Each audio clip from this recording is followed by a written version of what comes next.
Nós lemos o Evangelho segundo o relato de João, o capítulo 19, a partir do versículo 28.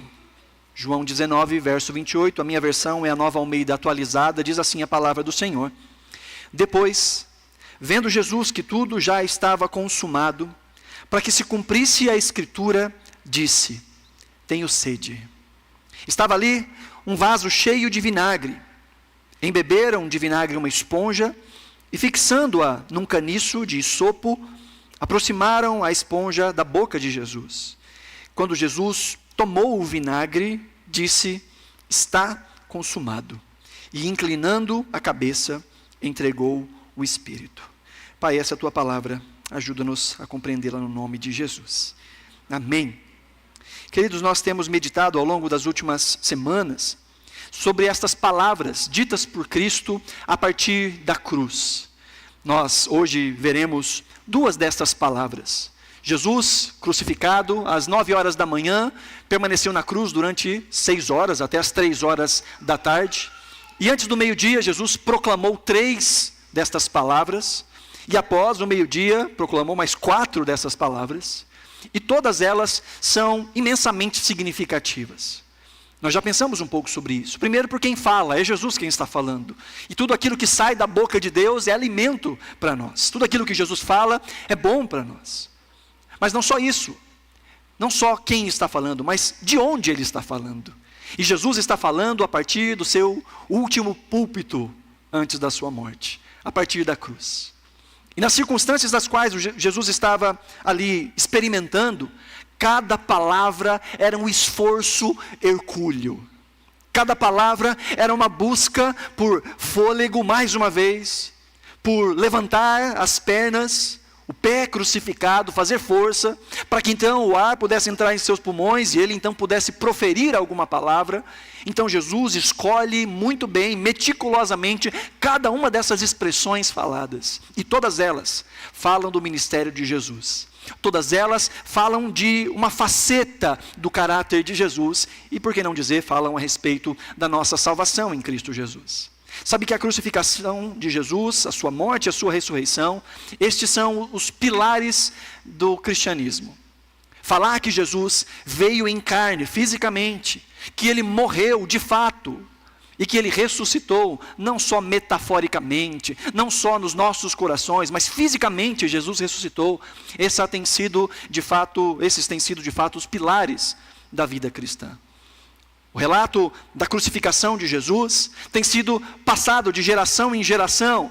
E há muitos sinais, há muitas provas, inclusive antigas, da crucificação de Jesus. Durante muito tempo, alguns ateus tentaram descredibilizar de que Jesus de fato não existiu, de que Jesus era só um personagem inventado. Hoje, com tantas descobertas arqueológicas, tantas descobertas de documentos, já não tem como mais dizer isso. Depois eles tentaram dizer, não, Jesus nunca foi crucificado, não havia crucifixão nessa época de Jesus. Depois mais achados arqueológicos, ossos de crucificados foram encontrados e disseram, tudo bem, vamos dar o crédito, de fato, Jesus foi crucificado. Há inclusive a menção mais antiga da crucifixão de Jesus. Hoje nós pensamos, às vezes tentamos imaginar como era Jesus, né? Durante muito tempo Jesus foi retratado para nós como um italiano de cabelos compridos, né? Nariz quase igual ao meu, olhos verdes, um Jesus europeu durante muito tempo. Em outros lugares do mundo, os cristãos têm tentado associar a imagem de Jesus com a sua própria etnia, com o seu próprio povo. Hoje fica muito mais comum na mente dos cristãos contemporâneos o Jesus do The Chosen, né? Aquela cara do Jesus do The Chosen, e fala Jesus, aí tenta montar uma imagem na mente, é aquela que vem. Mas sabe que a primeira foto, o primeiro desenho, por assim dizer, de Jesus, que nós temos registrado, não se parece em nada com nenhuma dessas alegorias. Na verdade, é algo até, uma tentativa de blasfêmia. Há uma inscrição na parede, que é chamado de o grafite de Alexâmenos. Eu trouxe até ali a imagenzinha do grafite de Alexâmenos, que foi encontrado em Roma, num espaço que era utilizado como uma escola, né? Era um lugar chamado de pedagogos, né? Pedagogos, o lugar onde se instruía. Aí do lado de cá tem a forma desenhada para que fique mais claro, né, o que é esse grafite. E aqui nós vemos um crucificado com uma cabeça de asno e embaixo uma inscrição que traduzida significa Alexâmenos adora o seu Deus. Esse é um grafite do final do século I, início do século II. O máximo desse grafite, há debates em relação à sua datação, seria o ano 200 depois de Cristo. E aqui o que nós vemos é alguém zombando de um cristão chamado Alexâmenos, dizendo que ele adorava a alguém com uma cara de asno, numa tentativa óbvia de blasfemar, de zombar, de humilhar a um cristão. Esse era um tipo de xingamento que à época do Império Romano se desferia contra os judeus e posteriormente contra os cristãos, dizendo que o Deus a quem eles adoravam era um Deus com cara de asno. Então, nessa tentativa de blasfemar contra um cristão, nós temos o registro mais antigo falando a respeito de alguém que é encarado como Deus e que morreu em uma cruz. E inclusive vemos a forma mais ou menos de como seria essa cruz. As crucifixões romanas aconteciam em vários tipos de cruzes diferentes. Havia cruz em X, havia essa cruz que a gente conhece, né, parece um T, que é chamado de cruz tal. E havia um outro tipo de cruz, que era essa cruz que se carregava a parte transversal, e depois chegando no lugar onde já havia uma estaca fincada, se crucificava o indivíduo e ele era levantado com essa parte transversal até ser encaixado nessa parte que ficava na estaca, e então os seus pés eram transpassados. Ao longo da história tem se pensado que esse foi o tipo de cruz que Jesus carregou. Que Jesus, ao carregar a cruz em seu martírio, não carregou toda esta extensão da cruz, mas apenas essa parte transversal, assim como também era de costume, de maneira a ser humilhado publicamente, e então ele é levantado nessa cruz, já com as suas mãos transpassadas, e então os seus pés são transpassados. E nós vemos uma figura de mais ou menos como era esse tipo de crucifixão. Numa tentativa de zombaria aos cristãos, nós temos o registro mais antigo de Cristo como sendo o Deus adorado por aqueles que reconhecem que ele foi crucificado. Então, a crucifixão de Jesus já é um ponto pacífico na história da cristandade. Agora já pode tirar, senão os irmãos vão ficar olhando só para a imagenzinha. Depois vocês podem procurar, né, o grafite de Alexâmenos, ou grafitos blasfemos. O próprio nome já ajuda um pouquinho a entender a iniciativa. E nessa crucifixão de Jesus, então, o que nós vemos são essas palavras. Até aqui nós já vimos Jesus dando este eco de perdão, dizendo: Pai, perdoa-lhes, porque eles não sabem o que fazem. A um dos ladrões que estavam, um dos malfeitores que estavam ao seu lado, ao confessar o pecado, Jesus diz a ele: ainda hoje estarás comigo no paraíso. Depois nós vimos Jesus falando também de maneira aí um pouco mais rápida à sua mãe e ao seu discípulo mais chegado, a João e a Maria, dizendo: filho, eis a tua mãe, mãe, eis o teu filho. E diz que a partir daquele momento João tomou Maria e cuidou dela até os seus últimos dias. Então, um brado ou um eco de afetividade. A partir da cruz, ainda assim, Jesus demonstra o seu amor e a sua preocupação com outras pessoas. E na semana passada nós pensamos um pouco sobre esse eco de agonia de Jesus, em que ele diz: Deus meu, por que me desamparaste? Essa agonia que era para cada um de nós experimentarmos, Jesus sofreu em nosso lugar, para que ecoe em nossas vidas este eco da substituição. Jesus tomou o nosso lugar. E hoje nós vamos meditar em outras duas dessas expressões ditas por Jesus. Aqui já estamos após o meio-dia, após aquelas 3 horas de silêncio e de densas trevas. Primeiramente Jesus levanta sua voz em um brado de agonia, dizendo: Deus meu, por que me desamparaste? E agora Jesus diz essa frase, essa palavra muito simples. Jesus diz no versículo 28, tenho sede. Para nós em português são 2 palavras, né? Tenho sede. Mas em grego é uma palavra só. Jesus recolhe forças para dizer uma palavra só. E Jesus diz, tenho sede. Talvez você possa pensar, como essa palavra pode ser significativa? Como essa expressão pode ser significativa? E eu digo para você, ela é muito significativa. Primeiro porque aquele que está crucificado tem 1 milhão de coisas para poder reclamar, por assim dizer. Para poder dizer, está doendo. Jesus não só está sem água há muito tempo, Jesus também está sem comida há muito tempo. Ele podia dizer, tenho fome, mas ele não disse tenho fome. Ele podia dizer, a minha cabeça dói, as minhas mãos doem, os meus pés doem. Mas Jesus escolheu com muita dificuldade, usar exatamente essa expressão, tenho sede.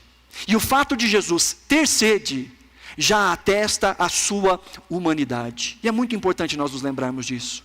Que Jesus se encarnou e foi plenamente humano. Plenamente humano.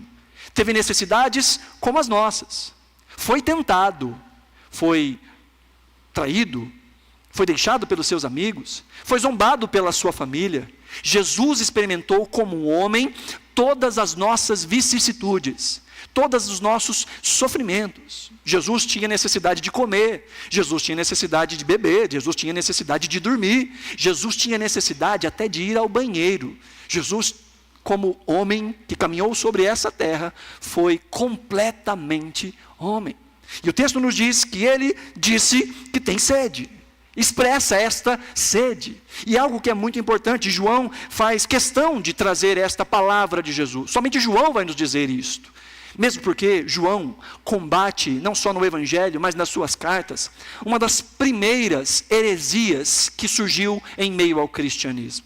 Sabia que ao longo de todo o Novo Testamento nós vemos Pedro, Paulo e o próprio João defendendo a fé cristã de muitas tentativas de torcer, de fazer com que a fé cristã fosse entendida de maneira incorreta. Haviam judaizantes, haviam aqueles que queriam fazer com que o povo guardasse as regras, as leis, a dieta dos judeus. Havia um outro grupo, que era o grupo dos gnósticos, que falava que de fato as coisas importantes são as coisas metafísicas, que o corpo não tem nada a ver com isso. Então nós vamos para a Escritura e aprendemos que Deus nos fez corpo, mente, coração, tudo. Nós somos seres integrais. De fato, Jesus se encarnou. Mas havia um outro tipo de heresia que era combatida nos tempos do apóstolo João, que era chamado de docetismo. Docetismo, que vem da palavra docens, que significa parece com.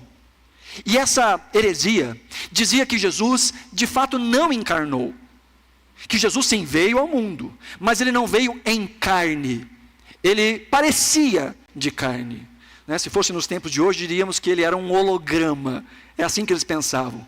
De que a partir da divindade, como o corpo é mau, a divindade não pode se encarnar, porque aquilo que é bom não pode estar contido naquilo que é mau. Então eles diziam que emanava da divindade um ser que é santo, mas é menor do que ele. E dessa outra emanava uma outra e uma outra, até que se apareceu ali alguém como Jesus, que era santo, mas que não era Deus, porque Deus não pode se encarnar. E João defende de todas as formas a encarnação de Jesus. Na verdade, as cartas que João escreve, ele endereça muito bem esse assunto. Na sua primeira carta, na primeira carta de João, no capítulo 1, João inicia a sua carta dizendo: o que era desde o princípio, o que ouvimos, o que vimos com os nossos próprios olhos, o que contemplamos, e olha o que ele coloca: o que as nossas mãos apalparam a respeito do verbo da vida. A vida se manifestou de João e nós a vimos. E dela damos testemunho e anunciamos a vocês a vida eterna que estava com o Pai e nos foi manifestada. João começa a sua carta dizendo: nós vimos. Essa vida que se encarnou, nós vimos. Nós ouvimos em primeira mão, nossas mãos tocaram. Ele era de carne. Mais à frente, no capítulo 4, no verso 1 da primeira carta de João, ele diz: nisto vocês reconhecem o Espírito de Deus. Todo espírito que confessa que Jesus veio em carne é de Deus. E todo espírito que não confessa isso a respeito de Jesus não procede de Deus. Pelo contrário, este é o espírito do anticristo, a respeito do qual vocês ouviram dizer que viria e que agora já está no mundo. João vai dizer: aquele que não diz que Jesus veio em carne, esse é o próprio espírito do anticristo. Ele estava falando de cristãos. De cristãos que saíram do meio do povo. Ele diz: eles nunca foram dos nossos, porque se fossem dos nossos, não teriam saído dos nossos. Ele diz: mas eles estão dizendo que Jesus não veio em carne. Ele diz: esse não é o Espírito de Deus. Quem tem o Espírito de Deus diz que Jesus veio em carne. Na segunda carta que João escreve, ele está endereçando a um grupo de cristãos. Alguns vão dizer que ele chama essa igreja como que personificando, dizendo a minha amada irmã, mas falando da igreja. E a instrução de João é que não recebessem pessoas que estavam pregando um outro evangelho. Ele diz: olha, nem saúdem essas pessoas. Nem saúdem, porque se você saúda essas pessoas, se você dá abrigo para essas pessoas, você está tomando parte da heresia delas. Isso que João está dizendo na sua segunda carta.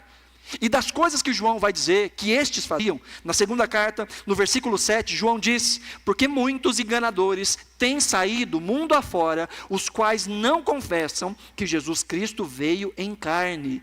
Este é o enganador, este é o anticristo. Mais uma vez, nas suas cartas, João está combatendo essa ideia de que Jesus não veio em carne. E como é que João começa o seu evangelho, no capítulo 1? Dizendo que aquele que é o verbo, no versículo 14, habitou entre nós. Aquele que é o verbo encarnou. Aquele que é o verbo, capítulo 1, verso 14, o verbo se fez carne e habitou entre nós. E nós vimos a sua glória, a glória como do unigênito Filho do Pai, cheio de graça e de verdade. João começa o seu evangelho dizendo: Jesus é de carne e osso. E João fala de Jesus com fome, Jesus com sede, Jesus cansado, Jesus dormindo, para que nós nunca nos esqueçamos que Jesus de fato veio em carne. Mas por que isso é importante? Aquilo que parece tão óbvio para nós, por que isso é importante? Primeiro, para a gente entender que Jesus não é um mero conceito. Jesus não é um mito, uma criação da mente humana para tentar suprir as nossas carências afetivas, emocionais, seja lá o que for. Jesus não é simplesmente uma filosofia de ética, de bons costumes, de moral, para que a gente fique ali, nos nossos quadradinhos, sejamos domados. Jesus não é algo que é apenas uma ideia inconstante. Jesus é uma pessoa com quem nós podemos ter um relacionamento, e inclusive é alguém que veio em carne como o nosso representante, como um homem que é o nosso representante. Entenda, querido, se Jesus não veio em carne, não existiu identificação com os nossos pecados. Se Jesus não veio em carne, a morte de Jesus pelo pecado não é real. Se Jesus não veio em carne, a sua ressurreição não pode ser, nossa ressurreição também não pode ser corpórea. Se Jesus não é de carne, a redenção ela é incompleta. Mas porque nós sabemos, cremos e testificamos que Jesus veio em carne, nós sabemos que pelo seu sacrifício nós recebemos a salvação, a substituição da nossa condenação por uma esperança viva e eterna. Sabe, é na encarnação de Jesus que ele se identifica conosco de maneira completa. Em que assim como nós, ele sentiu fome, sede, sono, cansaço, dor, foi tentado inúmeras vezes, foi traído, foi acusado injustamente, foi zombado, foi abandonado, sofreu dores físicas, sofreu dores emocionais. No Getsemane ele diz: a minha alma está angustiada até a morte. E as suas lágrimas, o seu suor se transformam em sangue, tamanha a agonia mental, emocional que Jesus sofreu. Uma tensão, não só no seu corpo físico, mas também na sua mente, nas suas emoções. E por que isso é importante, meus irmãos? Porque nesse mundo de dor, nós servimos a um Deus que conhece dor. Nesse mundo de aflições, o Deus a quem nós adoramos conhece por dentro as aflições, sabe o que nós passamos. Se assim como nós sentimos sede, ele sentiu, assim como nós sentimos dores, ele sentiu. Ao orarmos, estamos falando com alguém que nos conhece de maneira muito íntima. Isaías vai dizer a respeito de Jesus que ele é um homem de dores que sabe o que é padecer. Ele não só conhece a nossa dor, mas ele intercede em nosso favor em meio às nossas dores. Há uma escrita de John Stott, num livro chamado A Cruz de Cristo, é que o Stott diz o seguinte: eu mesmo jamais poderia crer em um Deus se não fosse pela cruz. O único Deus em que creio, diz Stott, é aquele que Nietzsche ridicularizou dizendo: o Deus da cruz. No mundo real de dor, como se poderia adorar um Deus que seja imune a ela? E Stott diz: eu já entrei em muitos templos budistas, em diferentes países da Ásia, e parei respeitosamente ante a estátua de Buda, as pernas e os braços cruzados, os olhos fechados, o fantasma de um sorriso a brincar em torno dos seus lábios, um olhar distante, isolado das agonias do mundo. Mas cada vez, depois de algum tempo, eu tive que me virar E na minha imaginação, me voltei para aquela figura solitária, retorcida e torturada na cruz. Os cravos atravessando as suas mãos e os seus pés, as costelas laceradas, os membros deslocados, a fronte sangrando por causa da coroa de espinhos, a boca intoleravelmente sedenta, lançada nas trevas do abandono de Deus. É esse o Deus para mim. Ele deixou de lado a sua imunidade à dor. Ele entrou no nosso mundo de carne e sangue, de lágrimas e morte. Ele sofreu por nós. Nosso sofrimento tornam-se mais manejáveis à luz dos seus sofrimentos. Ainda há um ponto de interrogação contra o sofrimento humano, mas em cima dele podemos estampar uma outra marca, a cruz, que simboliza o sofrimento divino. E Stott termina dizendo: a cruz de Cristo é a única autojustificação de Deus em um mundo como o nosso. Nós dizemos, se Deus existe, por que há tanto sofrimento no mundo? Sim, há muito sofrimento no mundo. E é por causa deste sofrimento que o Senhor tomou parte no nosso sofrimento. Os sofrimentos que nós impetramos e os sofrimentos que nós sofremos por causa dos nossos pecados, e porque esse mundo é um mundo caído. Deus não se faz indiferente à nossa dor. Na verdade, Deus se colocou em nossa dor. E quando Jesus diz, eu tenho sede, Ele está atestando mais uma vez a sua humanidade, como alguém de carne e osso, como alguém que conhece a dor. Jesus entende as nossas dores, Jesus entende o nosso cansaço, Jesus entende a nossa sede, seja ela física, seja ela emocional, seja ela espiritual.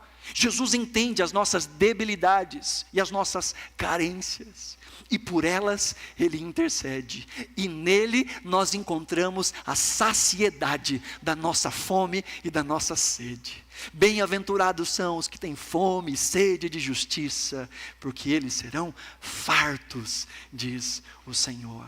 Jesus mesmo, este que agora está clamando e dizendo, tenho sede, Ele anunciou mais de uma vez, quem tem sede, venha e beba de graça da água da vida. Ele disse para aquela mulher em João capítulo 4, à beira de um poço, se você soubesse com quem você está falando, você me pediria água e eu te daria água viva. Este que nos oferece a água que sacia as nossas sedes, é esse que na cruz do Calvário mostra a sua humanidade dizendo, tenho sede. Este é o eco da humanidade de Cristo. E este eco da humanidade, também o texto nos diz, que ele demonstra a fidelidade de Deus. Porque o texto no versículo 28 diz que depois que Jesus, vendo que já estava tudo consumado, para que a Escritura se cumprisse, ele disse, tenho sede. O texto é claro ao dizer, João é claro ao dizer, que o motivo pelo qual Jesus disse, tenho sede, foi para que se cumprisse a Escritura. O fato de Jesus ter sede, mostra a sua humanidade. O fato de Jesus falar sobre a sua sede, aponta para o cumprimento das profecias. Você sabe que a Bíblia é toda sobre Jesus. De Gênesis 1:1 a Apocalipse 24, 22, a Apocalipse, o último versículo, do início ao fim da Bíblia, tudo é sobre Jesus. Jesus é aquele que é anunciado no Éden, como aquele que viria para esmagar a cabeça da serpente. Jesus é aquele que é prefigurado em inúmeras formas, em inúmeras figuras. Jesus é a figura da arca de Noé, que por meio daqueles que entraram nesta arca, se fizeram livres e foram salvos da condenação. Jesus é este que é anunciado inúmeras vezes a Abraão, a Isaac e Jacó, quando Deus diz, é da sua descendência que virá, aquele que vai ser bênção e que abençoará todas as famílias da terra. Jesus é esse que é profetizado pelos profetas do Antigo Testamento. Jesus é esse que concretiza todas as profecias ao seu respeito. Sabe que na Bíblia existem mais de 300 profecias a respeito de Jesus. Um estatístico, um homem chamado Peter Storner, escreveu um livro, só tem em inglês, chama Science Talks, a ciência fala, falando sobre Jesus e usando métodos de contas, de probabilidade, para mostrar a divindade de Jesus, tentando usar os métodos científicos. E ele vai dizer sobre probabilidade, que uma pessoa aleatória conseguir cumprir 8 profecias, ele diz, seria o mesmo que uma chance dentro de 10 elevada à 17ª potência. Uma chance entre 10 elevado a 17. Seria um 1 seguido de 18 zeros. 100 quadrilhões. Uma chance em 100 quadrilhões. E aí o Peter, para poder nos dar um vislumbre de o que seria mais ou menos isso, ele faz uma ilustração, mas ele usa uma ilustração em inglês, mas o ChatGPT me ajudou a converter ela no nosso contexto brasileiro. Ele vai falar de moeda, ele usa a moeda americana, e eu falo assim, o ChatGPT, converte aí essa moeda para o real, uma moedinha de R$1, e pensa aí no estado do Paraná. E ele então pega essa ilustração, e a ilustração do Peter seria mais ou menos assim. Imagina que você vai pegar então essas 100 quadrilhões de moedas de R$1, e vai espalhar em todo o estado do Paraná. Todo o estado do Paraná. Você vai ter uma pilha de 1,7 metros de altura, de moedas espalhadas em todo o estado do Paraná. Aí ele diz, imagine que você pega uma moeda dessa, risca ela, e aleatoriamente coloca em um lugar específico do estado do Paraná, dentro dessas 238 camadas de moeda ao longo de todo o estado. Ele diz, a chance de uma pessoa aleatória cumprir 8 das profecias, é exatamente a chance de alguém ser colocado aleatoriamente em qualquer lugar, e numa chance, puxar a moeda que foi simbolizada. Para acertar, 8. Jesus cumpre mais de 300 profecias ao seu respeito. Só que no que diz respeito à sua morte, Jesus cumpre inúmeras profecias. Eu anotei algumas delas aqui. No Salmo 41, verso 9, fala do Messias sendo traído por um amigo. No Salmo 31, verso 11, que foi abandonado pelos seus amigos mais próximos, pelos seus discípulos. O Salmo 35, 11, fala que ele seria acusado falsamente. Isaías 53, verso 7, diz que ele se silenciaria diante dos juízes. Isaías 54, 9, diz que ele seria considerado inocente, sem culpa. Como Pilatos disse, eu não vejo nele culpa alguma. Isaías 53, 12 vai dizer que ele seria contado entre os transgressores. O Salmo 22, que nós lemos na semana passada, disse que ele seria transpassado, ou seja, crucificado nas mãos e nos pés. O Salmo 109, 25 diz que ele seria zombado por aqueles espectadores que estavam ao seu redor. O Salmo 22, 18 diz que lançariam sortes sobre as suas vestes. Isaías 53 diz que ele oraria pelos seus inimigos, no verso 12. Salmo 22, 1 diz que ele clamaria, Deus meu, por que me desamparaste? O Salmo 31, 5 diz que ele entregaria o seu espírito ao Pai. O Salmo 34, 20 diz que os seus ossos não foram quebrados. Isaías 53, 9 diz que ele seria enterrado no túmulo de um rico. E o Salmo 69, 21 diz que ele receberia vinagre para beber. Essas são algumas das profecias em relação à morte de Cristo e o seu sepultamento. Jesus cumpriu as profecias. E o texto nos diz então que para que se cumprisse a profecia, Jesus disse, tenho sede. E que profecia é essa? Bom, nós lemos no Salmo 22, do versículo 15, na semana passada. O salmista dizendo, secou-se o meu vigor, e como um caco de barro, a língua se me apega ao céu da boca, assim me deitarás ao pó. E Jesus, ao dizer, tenho sede, mais uma vez está evocando o Salmo 22. O mesmo salmo que fala que Jesus teria suas roupas vendidas, teria seu corpo despido. Se você está com a sua Bíblia aberta ainda aí no João 19, olha o versículo 23. João 19, 23 diz que os soldados, pois, quando crucificaram Jesus, pegaram as roupas dele e dividiram em 4 partes.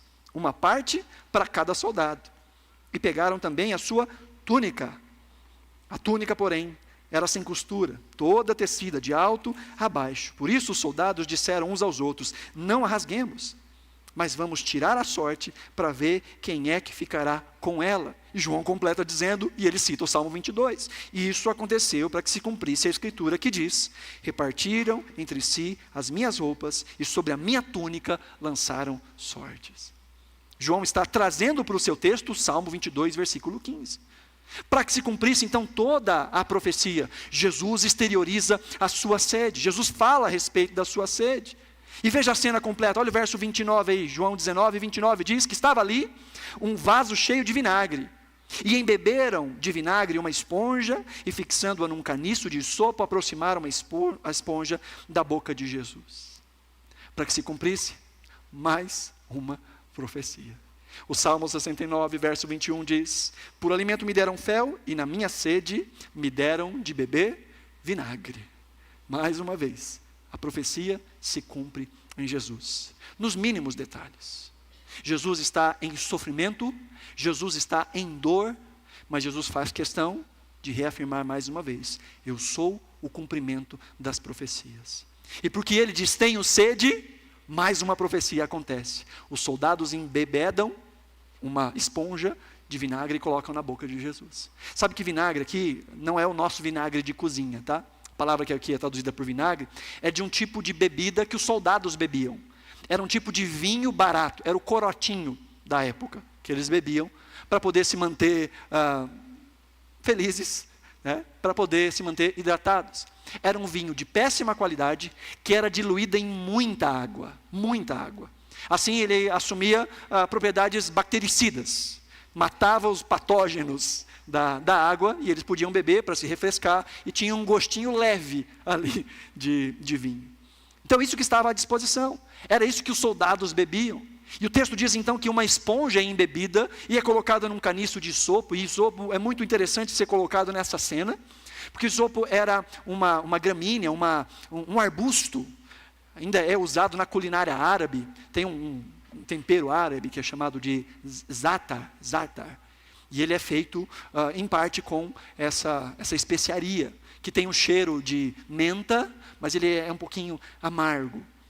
E esse sopo é exatamente o mesmo tipo de gramínea ou de arbusto que Deus disse ao povo lá no Egito, na noite de comerem o cordeiro pascal. Deus disse, peguem o sopo, molhem no sangue do cordeiro e passem nos umbrais das suas casas. Mais uma vez, na Páscoa, o isopo, que era o símbolo do sangue que liberta, está agora em contato com os lábios de Jesus. E neste lugar, Jesus bebe. Este vinagre, diz o texto, que Jesus bebeu. Sabe que na sequência da crucificação de Jesus, lá em Mateus capítulo 27, nos diz que antes de Jesus ser crucificado, ofereceram para ele vinho misturado com mirra. Se você estava aqui nas nossas meditações, na época da Páscoa do ano passado, nós falamos sobre isso, na questão da mirra. A mirra era utilizada também, ao se beber, como um anestésico.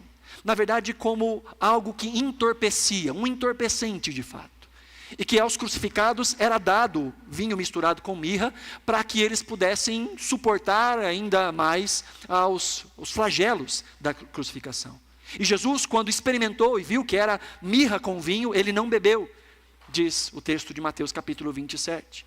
Depois Jesus está ali e eles tentam em todas as vezes, já crucificados, zombando de Jesus, oferecer a ele este vinagre, e Jesus não bebe.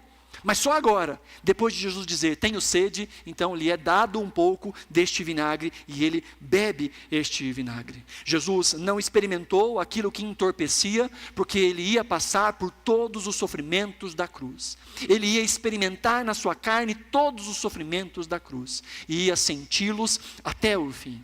Mas agora ele bebe deste vinho misturado com água, este vinagre, para que se cumpra mais uma vez a profecia.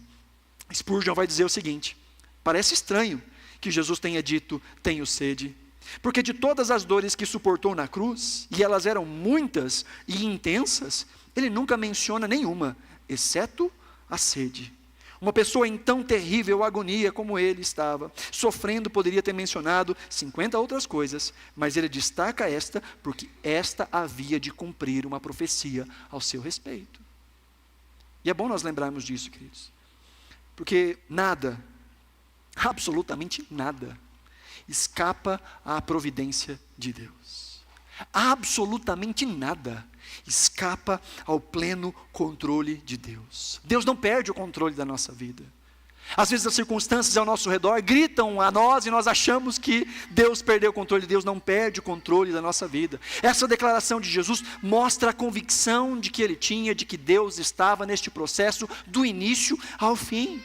E assim nós podemos entender também, queridos, que mesmo quando tudo parece fora do controle nas nossas vidas, Deus não perde o controle das nossas vidas. Ele sabe o fim desde o começo, e Ele usa absolutamente todas as coisas para cumprir os seus propósitos. Não só as coisas boas e melhores e agradáveis, mas absolutamente todas as coisas.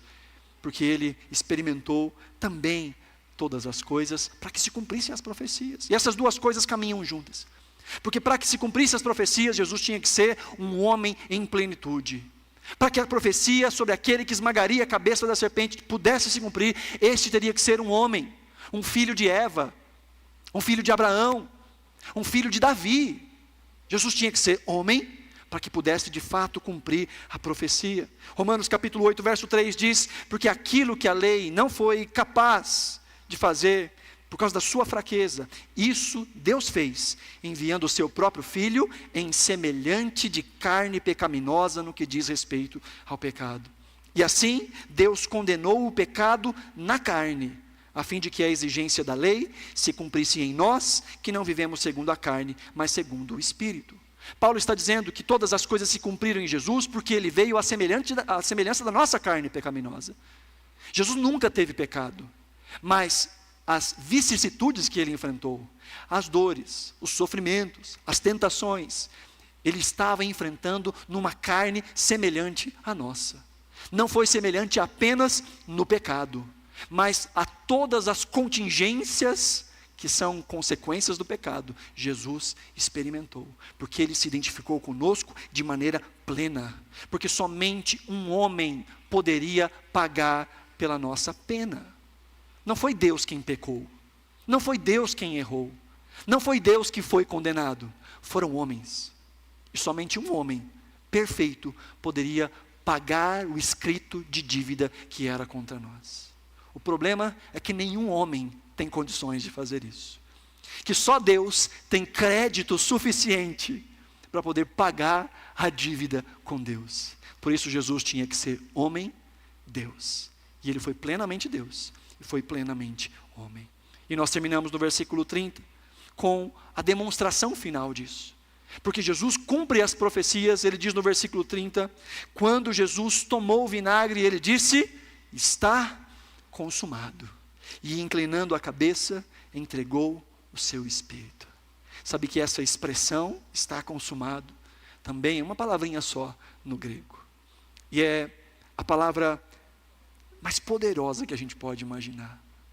Na verdade é uma palavra que nós não conseguimos encontrar paralelos no português. Tamanha a sua profundidade e os contextos nos quais essa palavra era utilizada. Spurgeon vai dizer mais uma vez que essa palavra tem um oceano de significado em uma gota de linguagem. Uma mera gota de linguagem. Spurgeon diz, seriam necessários todas as outras palavras que já foram ditas, ou aquelas que ainda podem ser ditas, para explicar esta única palavra. É totalmente imensurável, é elevada, não consigo alcançá-la, é profunda, não consigo compreendê-la.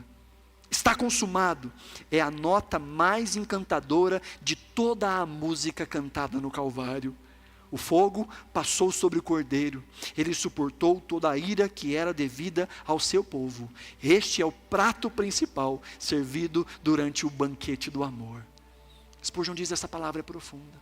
Sabe que no mundo antigo, quando uma pessoa ficava em dívida com alguém, ela tinha que pagar essa dívida de alguma forma. Às vezes ela vendia tudo o que ela tinha, e não era o suficiente. Então ela se dava como escravo.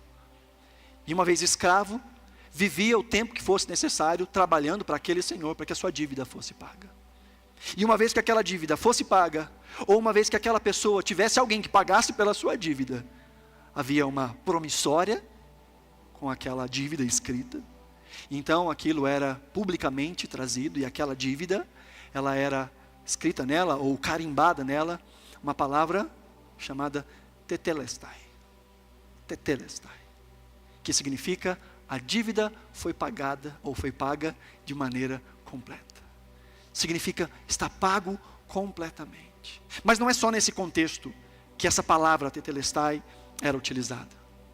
Por exemplo, a gente encontra em outros lugares como um uso jurídico, no final de um julgamento, quando a sentença era proferida, quando o juiz dava a justiça ao povo, ele dizia ao final do julgamento, tetelestai, a justiça foi cumprida, a dívida foi mostrada para que seja paga. Mas também em contextos militares, quando os soldados iam para a guerra e voltavam vencedores, a palavra que eles gritavam, quando a guerra tinha acabado e eles eram vencedores, era tetelestai. Da mesma forma, quando o sacerdote recebia um cordeiro, ele ia avaliar esse cordeiro, investigar esse cordeiro, para ver se ele tinha alguma mácula, alguma mancha, algum defeito, e se esse cordeiro fosse perfeito e pudesse ser utilizado no sacrifício, o sacerdote dizia, tetelestai, está completo, está perfeito. Também no uso familiar, ou servil, quando um filho recebia uma incumbência do seu pai, ele ia, ele cumpria essa incumbência, e quando ele voltava, ele dizia para o seu pai, tetelestai. Quando um artista, que depois de ter mexido muito na sua obra, pintado, repintado, ou no seu vaso, esculpido, quando ele estava satisfeito com o seu trabalho, ele dizia a respeito do seu trabalho, tetelestai. Todas essas figuras, todas elas e muitas outras, falam do que Jesus está praticando na cruz. Jesus é esse que cumpre as incumbências dadas pelo seu Pai. Jesus é esse que é pintado desde o Antigo Testamento, nas paredes do tabernáculo, no mobiliário do tabernáculo, no mobiliário do templo, nas ordens sacerdotais, na roupa do sacerdote, nos ritos sacerdotais. Jesus está sendo desenhado, está sendo mostrado ao longo de toda a Escritura, por meio de símbolos, por meio de literatura, por meio de poesia. E agora ele consuma essa obra dizendo, tudo isso se cumpre em mim. Todos esses sacrifícios, todos esses símbolos, tudo aquilo que foi figura, tudo aquilo que foi sombra, agora se cumpre em mim. Jesus é esse que vence a nossa batalha. Jesus é esse que vai à guerra pelos nossos pecados e volta agora ao Pai dizendo, eu venci o mundo, eu venci o pecado, eu venci a morte, como diz o apóstolo Paulo, ó morte, onde está o seu aguilhão? Você foi vencido. Esse é o último inimigo a ser vencido, diz a palavra do Senhor, a morte. E naquele dia, a morte será lançada no lago de fogo e enxofre. Até a morte foi vencida por Cristo Jesus. Jesus é esse Cordeiro imaculado, sem pecado, sem mancha alguma, que qualquer sacerdote, assim como Herodes, ao olhar para Jesus, disse, não vejo nele culpa alguma. Na cruz, Jesus diz, tetelestai, está consumado, está completo. Diferente do português, em que nós não temos muitas palavras ou muitas formas verbais, o grego tem uma forma verbal que é chamada de perfeito, que fala de algo que é feito uma vez e que os seus efeitos continuam os mesmos para sempre. Você pode dizer, se alguém te perguntar, você almoçou? Você diz, eu almocei. Você está falando no passado, né? No pretérito. Perfeito, né? Pretérito perfeito, almocei. Só que amanhã você tem que almoçar de novo. E depois de amanhã você tem que almoçar de novo. Não é esse tipo de conjugação. No grego, se você nunca mais precisasse almoçar, teria uma palavra específica que você diria, almocei, está almoçado para sempre. E é exatamente o tempo verbal que Jesus usa, dizendo, está consumado, está pago, não tem mais nada a pagar, não precisa pagar de novo amanhã, nem depois, nem depois, nem depois, nem depois. Sabe que o nosso coração por vezes se esquece da graça de Deus, e se esquece que o preço já foi pago, e às vezes a gente tenta com os nossos favores, com o nosso desempenho, com as nossas boas obras, com as nossas ações, se fazer merecedor de salvação. Nós nunca seremos merecedores de salvação, nunca seremos merecedores de salvação.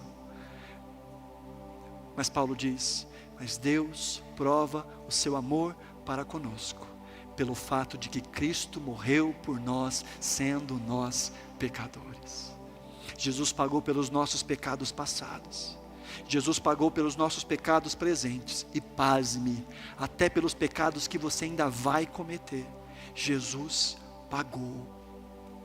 Diante do Pai já não há mais culpa. Agora nós estamos sendo livres progressivamente do peso do pecado, do poder do pecado, do domínio do pecado. Deus já nos vê como inocentes, não ingênuos, mas inocentes, porque Jesus suportou a ira que era para ser nossa. Jesus suportou o castigo que era para ser nosso. Ao dizer, está consumado, Jesus está dizendo que Ele fez tudo aquilo que Ele recebeu do Pai. Ao dizer, está consumado, Jesus está dizendo, eu cumpri toda a lei. Eu fui obediente em todas as coisas. Nenhum pingo da lei, nenhuma vírgula da lei eu deixei de cumprir. E pela obediência ativa de Jesus, os seus méritos são transmitidos para nós. Essa é a obediência ativa de Jesus. E na sua obediência passiva, Jesus sofrendo o peso do pecado, a sua justiça é também traduzida e transferida para nós. Para de tentar pagar por algo que já foi pago. Não deixe o diabo te lançar medo, culpa e ansiedade de novo. Não deixe o diabo fazer com que você questione a sua salvação. Porque a sua salvação não está ancorada na qualidade da sua fé, mas no alvo da sua fé. A sua salvação está ancorada no Cristo crucificado, naquele que diz, está pago, de uma vez por todas, está pago, está cumprido. Não é exatamente isso que diz Colossenses 2? E quando vocês estavam mortos nos seus pecados e na incircuncisão da vossa carne, Ele lhes deu vida juntamente com Cristo, perdoando todos os pecados. Colossenses 2,14 diz, cancelando o escrito de dívida que era contra nós, e que constava de muitas ordenanças, a qual nos era prejudicial, removeu inteiramente, cravando-a na cruz. E despojando os principados e potestades publicamente, Ele os expôs ao desprezo, triunfando sobre eles na cruz. É na cruz que a nossa dívida é paga. Lembra o seu escrito de dívida?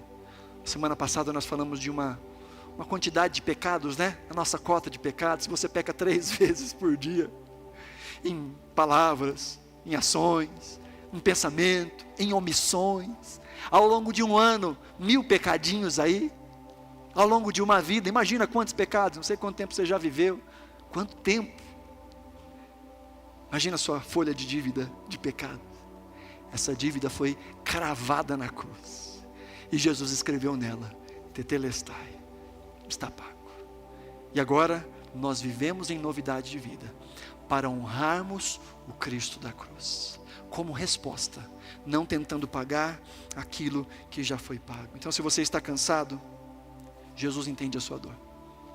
Jesus conhece a sua dor. Se você tem sede, se você tem dificuldade, se você tem dor, Jesus te entende. Jesus te conhece. E Jesus intercede por você. Se você se sente culpado, tentando pagar por algo que já foi pago, você precisa se ver livre dessa culpa.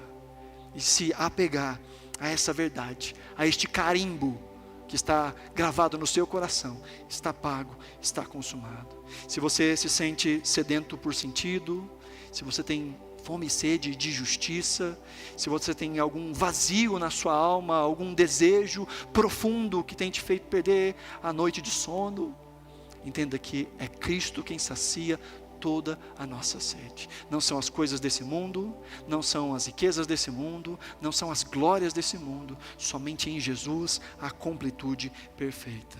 E nessa noite o Senhor mais uma vez nos faz um convite não a uma mera religião, não a uma mera forma de viver religiosa, mas o convite de Jesus para nós mais uma vez é por nos apegarmos a essa esperança real.